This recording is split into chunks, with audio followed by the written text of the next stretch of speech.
Assalamualaikum warahmatullahi wabarakatuh. Perkenalkan, nama saya Ahmad Dari program studi Tadris PS. Di sini saya akan menjelaskan 4 materi yang sudah dijelaskan oleh teman-teman saya dan juga dijelaskan oleh dosen. Adapun tujuan dalam pembuatan video ini yaitu untuk memenuhi tugas ujian tengah semester dari mata kuliah studi hadis dan hadis tarbawi. Sedikit saya singgung bahwa saya hanya seorang mahasiswa yang sedang belajar. Saya bukan seorang gus atau bukan kiai, dan bukan orang yang paham lah terkait materi ini. Jadi apabila ada salah dalam materi ini, saya meminta maaf sebesar-besarnya dan terima kasih sudah menonton. Ya, baik, kita ke materi yang pertama, yaitu tentang pengertian hadis. Pengertian hadis ini sangat jelas bahwa hadis adalah segala sesuatu yang bersumber dari Nabi Muhammad SAW, baik ucapan, perbuatan maupun ketetapan yang berhubungan dengan hukum atau ketentuan-ketentuan Allah yang disyariatkan kepada manusia. Nah, dari sini hadis bisa dikatakan suatu misi yang berkaitan dengan ajaran Allah yang dibawakan oleh Nabi Muhammad SAW sebagai Rasulullah. Nah, dari sudut pandang bahasa, ilmu hadis terdiri dari 2 kata, yaitu ilmu dan hadis. Secara umum, ilmu berarti pengetahuan atau knowledge atau science. Sementara itu, hadis merujuk pada segala hal yang dikaitkan dengan Nabi Muhammad SAW, baik berupa perkataan, tindakan, maupun persetujuan beliau. Ilmu hadis merupakan disiplin ilmu yang membahas tentang keadaan atau karakteristik para perawi serta apa yang mereka riwayatkan. Perawi adalah orang-orang yang mengumpulkan, menerima, dan menyampaikan informasi terkait Nabi, yaitu mereka yang termasuk dalam sanad suatu hadis. Selanjutnya yaitu hadis riwayah. Ilmu hadis riwayah adalah ilmu yang berfokus pada penyampaian perkataan dan perbuatan Nabi Muhammad SAW serta bagaimana riwayat tersebut disampaikan, dicatat, dan dijelaskan.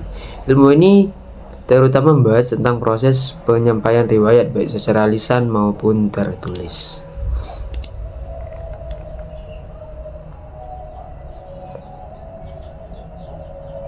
Nah, ilmu hadis diraya ini itu membahas kaidah-kaidah atau teori-teori terkait sanad hadis atau rantai periwayatan berdasarkan penelitian sosiohistoris yang dilakukan oleh ahli hadis.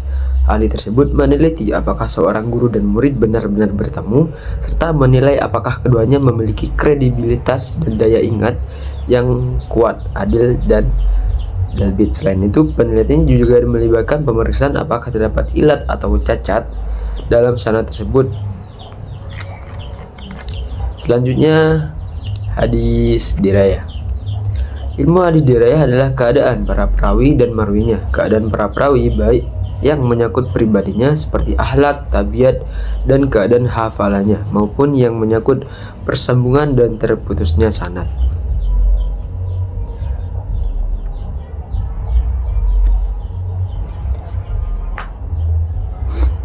Sedangkan keadaan marwi baik dari sudut kesahihan dan kedhaifannya itu maupun dari sudut lain berkaitan dengan keadaan matan.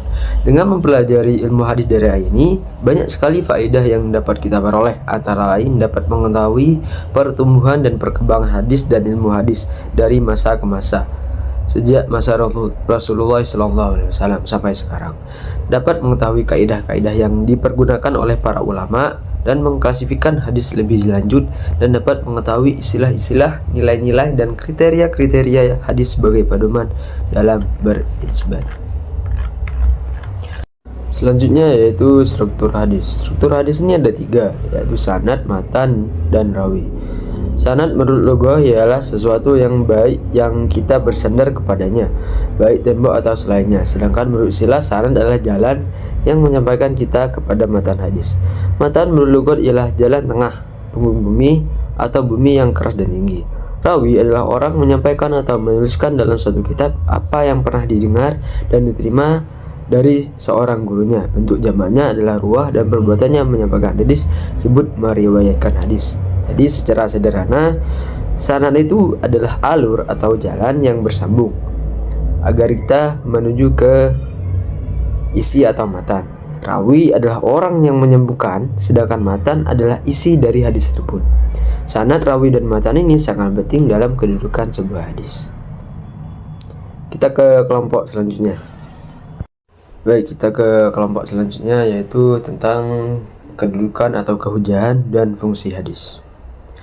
Kehujahan hadis adalah keadaan hadis yang wajib dijadikan hujah atau dasar hukum yang sama dengan Al-Quran dikarenakan adanya dalil-dalil syariah yang menunjukkannya. Sejak dari awal kemunculan dan perkembangan Islam, kaum muslimin bersepakat bahwa segala perkara mereka harus berpegang pada pedoman kitab suci utama, yakni Al-Quran. Namun, sementara Al-Quran melengkapi dengan garis-garis besar pandangan etis dalam 1-2 materi atau perspektif konkret, namun ia tidak mencakup rincian yang menyeluruh, maka desakan kepada perlunya sistem pemikiran dan penjabaran hukum setelah mendorong gerakan pemikiran keagamaan, yakni segi-segi legalnya. Nah, karena Al-Quran itu bersifat global, salah satu fungsi hadis ini yaitu lebih memperinci apa yang kurang jelas dalam Al-Quran. Jadi dasar hukumnya dalam Islam itu pertama yaitu Al-Quran, setelah Al-Quran baru hadis. Setelah itu fungsi hadis. Al-Quran dan hadis sebagai pedoman hidup, sumber hukum dan ajaran Islam tidak dapat dipisahkan antara satu sama lain. Al-Quran sebagai sumber pertama membuat ajaran-ajaran yang bersifat mujmal atau umum dan global. Sedangkan hadis sebagai sumber yang kedua fungsinya sebagai pemberi penjelasan atas keumuman isi Al-Quran tersebut. Sehubungan dengan hadis sebagai bayan adil Al-Quran, maka hadis memiliki 4 fungsi terhadap Al-Quran, yaitu yang pertama, bayanul takrir. Dalam hal ini, posisi hadis sebagai takrir atau penguat, yaitu menetapkan dan memperkuat apa yang telah diterangkan dalam Al-Quran. Fungsi hadis di sini hanya memperkokoh isi kandungan Al-Quran, seperti hadis tentang zakat, sholat, puasa, haji, yang merupakan penjelasan dari ayat sholat, ayat zakat, ayat puasa, dan ayat haji yang tertulis dalam Al-Quran. Selanjutnya, bayanul tafsir. Dalam hal ini, hadis berfungsi memberi perincian dan penafsiran terhadap ayat-ayat Al-Quran. Hadis sebagai tafsir terdapat Al-Quran terbagi setidaknya 3 macam, yaitu yang pertama, menjelaskan ayat-ayat yang bersifat mujmal. Hadis di sini berfungsi menjelaskan segala sesuatu yang berhubungan dengan cara ibadah dan hukumnya dari segi praktik, syarat, waktu, dan tata caranya seperti dalam masalah sholat.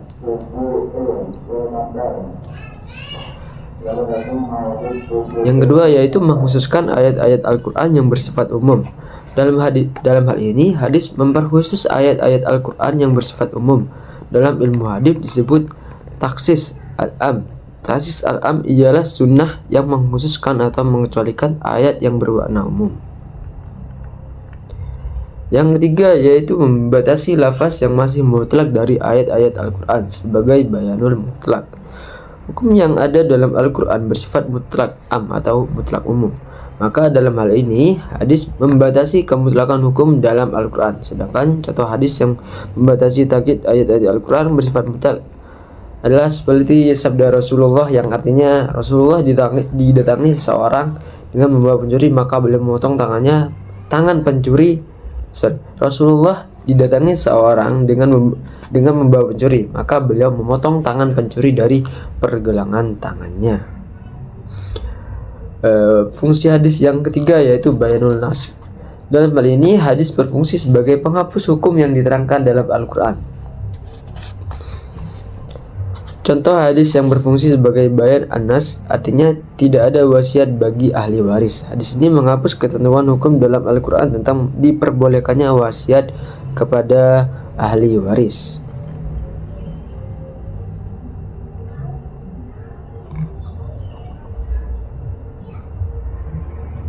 Nah, dari pengertian di atas dijelaskan bahwa ketentuan yang datang kemudian dapat menghapuskan ketentuan yang datang terdahulu. Hadis sebagai ketentuan yang datang kemudian dari Al-Quran dalam hal ini dapat menghapus ketentuan dari isi kandungan Al-Quran. Demikian menurut ulama yang menganggap adanya fungsi bayan nas. Kenapa demikian? Karena ya kita tahu Rasulullah itu merupakan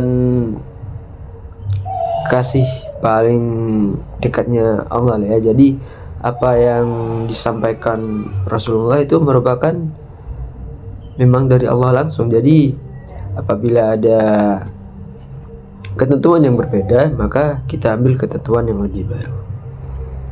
Fungsi yang keempat yaitu bayan at-tasyri' adalah menetapkan hukum atau aturan-aturan yang tidak didapati dalam Al-Quran. Hal ini berarti bahwa ketetapan hadis itu merupakan ketetapan yang bersifat tambahan, hal-hal yang tidak disinggung oleh Al-Quran, dan hukum-hukum itu hanya berasaskan hadis semata-mata. Materi selanjutnya yaitu tentang ingkar sunnah. Ingkar sunnah adalah sebuah pemikiran yang menolak legitimasi hadis sebagai sumber ajaran Islam kedua setelah Al-Quran. Dalam perjalanannya, pemikiran ini bukanlah hal yang baru di era modern. Praktik pemahaman ini untuk merusak kemurnian agama Islam melalui sumbernya. Dalam hal ini adalah hadis Nabi. Nah, ada 3 kategori dalam pemahaman ini. Yang pertama yaitu menolak hadis keseluruhan dan hanya menerima Al-Quran. Yang kedua, menolak hadis sesuai yang mutawatir. Dan yang ketiga adalah menolak hadis yang tidak sejalan menurut logika dan sains. Oke, baik, kita ke kelompok ketiga, yaitu tentang sejarah perkembangan hadis dan penulisannya. Hadis atau sunnah sebagai sumber ajaran Islam kedua setelah Al-Quran jika dilihat dari segi periwayatan berbeda dengan Al-Quran, di mana yang kedua, setiap kali ayat-ayatnya turun, Rasulullah SAW langsung memerintahkan menulis wahyu untuk menulisnya. Sementara untuk hadis, Nabi SAW tidak demikian halnya. Periwayatan hadis Nabi SAW dengan demikian lebih banyak berlangsung secara lisan dibanding dengan tulisan, akibat ada larangan Rasulullah. Jadi dulu itu tidak langsung ditulis karena sumbernya Nabi Muhammad. Jadi kalau ada apa-apa langsung ke Nabi Muhammad SAW. Berbeda dengan firman Allah, karena tidak langsung turun semua, atau apabila ada pertanyaan itu baru turun firman Allah. Jadi setiap firman Allah turun itu langsung ditulis, baik itu di pelepah kurma atau di lain tempat. Khalifah Umar bin Abdul Aziz, salah satu khalifah Bani Umayyah, memandang perlunya penulisan dan pembukuan hadis-hadis Nabi SAW dengan mempertimbangkan berbagai faktor, berupa adanya kekhawatiran akan lenyapnya hadis, munculnya hadis palsu akibat pertentangan politik dan mazhab, berpencarnya para sahabat di beberapa kota, serta banyaknya di antara sahabat yang meninggal dunia dalam peperangan. Hasil dari upaya pembukaan hadis ini telah melahirkan kitab-kitab hadis standar sebagai rujukan dalam hal pengamalan sunnah Nabi SAW dalam kehidupan kaum muslimin serta untuk kepentingan penelitian dan pengkajian. Nah, hadis pada masa Rasulullah SAW.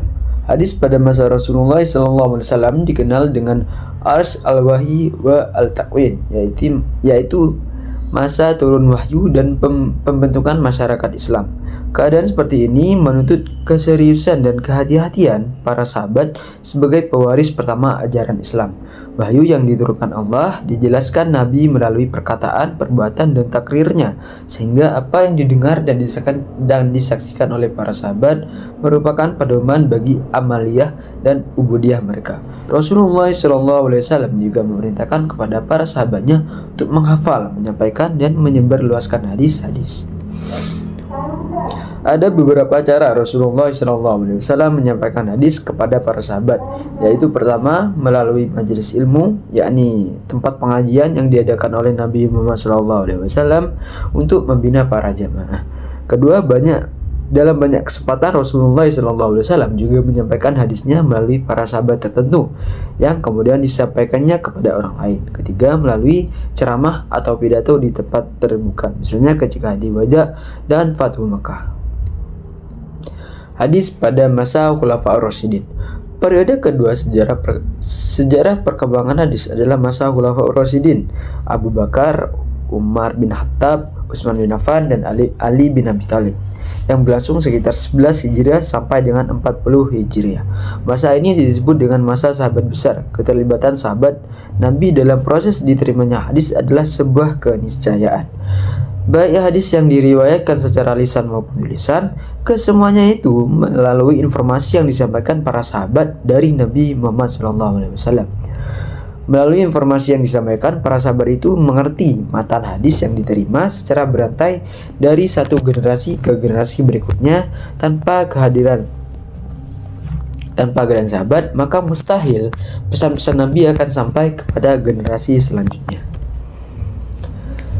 Sikap Al-Khulafa Ar-Rasyidin tentang periwayatan hadis Nabi Muhammad SAW. Yang pertama yaitu menurut Abu Bakar, sahabat Nabi yang pertama menunjukkan kehati-hatiannya dalam periwayatan hadis. Yang kedua, Umar bin Khattab, juga dikenal dengan sahabat yang sangat berhati-hati dalam periwayatan hadis. Seperti halnya Abu Bakar, selain itu Umar juga menekankan kepada para sahabat agar tidak memperbanyak periwayatan hadis di masyarakat dengan alasan supaya konsentrasi masyarakat juga tidak terpecah dalam membaca dan mendalami Al-Quran. Selain itu, juga supaya umat Islam tidak melakukan kekeliruan dalam periwayatan hadis. Kebijakan Utsman bin Affan tentang periwayatan hadis tidak jauh berbeda dengan kebijakan dua khalifah sebelumnya. Perkembangan hadis pada masa Khalifah Ali bin Abi Thalib pun tidak jauh berbeda dengan khalifah pendahulunya tentang periwayatan hadis.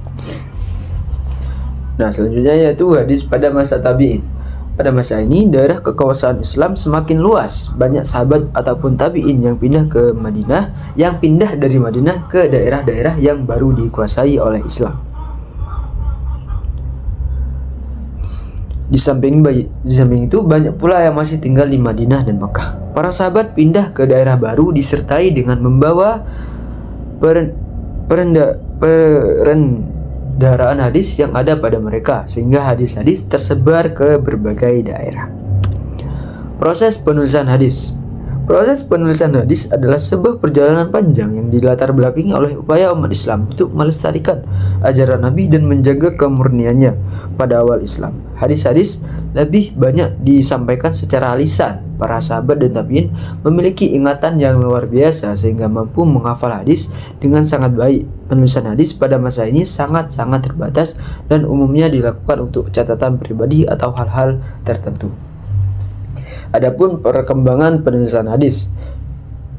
Yang pertama, karena kekhawatiran hilangnya hadis. Seiring meluasnya wilayah Islam dan bertambahnya jumlah umat, muncul kekhawatiran bahwa banyak hadis yang akan hilang jika hanya mengandalkan hafalan.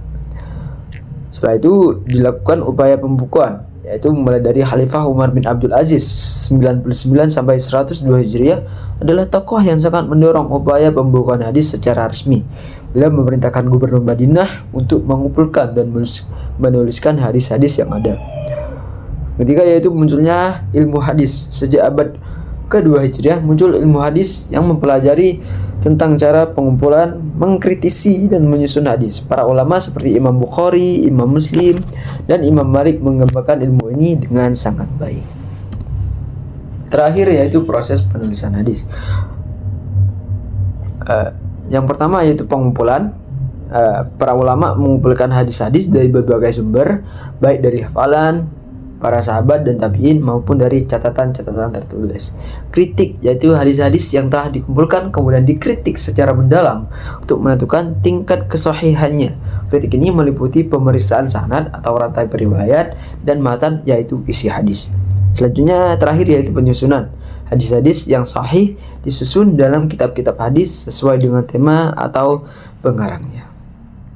Oke, kita ke kelompok 4 mengenai cabang-cabang ilmu hadis. Nah, cabang-cabang ilmu hadis ini ada 9. Yang pertama yaitu ilmu rijal al-hadis. Ilmu rijal al-hadis secara terminologi adalah ilmu untuk mengetahui para periwayat hadis dalam kapasitas mereka sebagai periwayat hadis. Nah, untuk jadi periwayat hadis itu bukan orang yang main-main ya.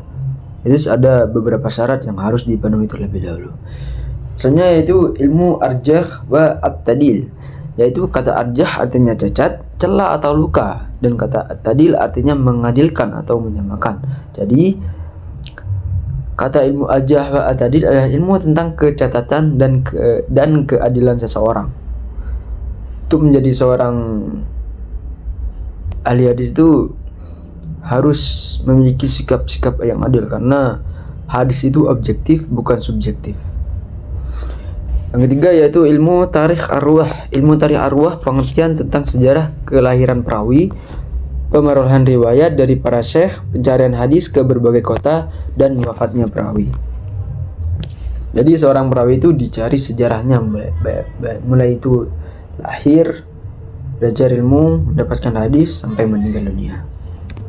Yang keempat yaitu ilmu ilal al-hadis, ilmu yang membahas tentang sebab-sebab yang samar dari segi penyebab hadis menjadi cacat, seperti menyambungkan hadis yang sebenarnya putus menjadikan hadis marfu padahal marfu, atau memasukkan matan hadis kepada hadis yang lain. Kelima yaitu ilmu an-nasikh wa al-mansukh. Ilmu an-nasikh wa al-mansukh bahwa menerangkan nas yang mujmal, mentasdiqkan yang am, dan mentasdiqkan yang mutlak tidak dikatakan nas. Ilmu asbab wurud al-hadis. Ilmu asbab wurud al-hadis dapat diberi pengertian yaitu suatu ilmu pengetahuan yang membicarakan tentang sebab-sebab Nabi menuturkan sabdanya dan waktu beliau menuturkan itu. Jadi Nabi itu biasanya ada sebab-sebab mengapa beliau berkata seperti itu, atau karena ada permasalahan dari sahabat sehingga Nabi memberikan solusi, dan solusi tersebut nanti akan menjadi suatu hadis dan ketetapan hukum. Selanjutnya yaitu ilmu gharib al-hadis. Gharib al-hadis merupakan ungkapan dari lafaz-lafaz yang sulit dan rumit untuk dipahami yang terdapat dalam matan hadis. Kayak ini apabila matan tersebut sudah dijelaskan, itu nanti diterangkan lagi dalam ilmu ini. Ilmu tasif wa at-tahrif. Ilmu tasif wa at-tahrif adalah ilmu pengetahuan yang berusaha menerangkan tentang hadis-hadis yang sudah diubah titik atau syakalnya, atau musaf dan bentuknya, atau muharraf. Yang terakhir yaitu dapat dipahami bahwa dengan menguasai ilmu mukhtalif al-hadis, dapat dipahami bahwa dengan menguasai ilmu mukhtalif al-hadis, hadis-hadis yang tampaknya bertentangan akan dapat diatasi dengan menghilangkan pertentangan yang dimaksud. Oke, selesai juga materi yang saya sampaikan, yang saya dapat dari teman-teman saya dan dosen saya. Saya sangat meminta maaf apabila ada kesalahan, karena saya seorang manusia, bukan kiai, bukan gus. Saya masih belajar juga ya. Jadi mohon maaf sebesar-besarnya apabila ada kesalahan, dan apabila ada yang kurang mengerti bisa komen ya. Terima kasih sudah menonton. Tunggu tugas saya selanjutnya. Assalamualaikum warahmatullahi wabarakatuh.